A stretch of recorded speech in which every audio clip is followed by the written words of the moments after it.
These days, Islam sells. So it's no surprise that newspapers are cashing in. But you might be shocked to know just how much they are. After a year-long study by One Path Network on 5 of Australia's biggest newspapers, we found almost 3,000 articles that referred to Islam or Muslims, alongside words like violence, extremism, terrorism, or radical. And that's just in 2017. We're talking more than 8 articles a day portraying Islam and Muslims negatively. Of those 3,000 articles, there were 152 front pages about Muslims. That's almost every second day.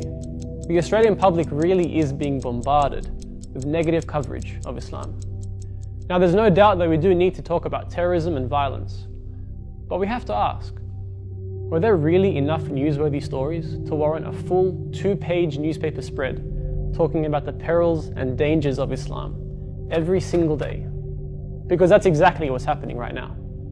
It's easy to see these figures as just numbers with no real effect on the Muslim community. But in 2016, an Essential Report poll found that 49% of Australians support a ban on Muslim immigration. This year, a report by the Islamophobia Register of Australia directly linked spikes in hate crimes against Muslims with negative media coverage of the Muslim community. But this is the crazy thing. Another study in 2016 by researchers at Griffith University found that nearly 70% of Australians admitted that they knew little to nothing about Islam and Muslims. This is the real cost of our current media discourse around Islam in Australia.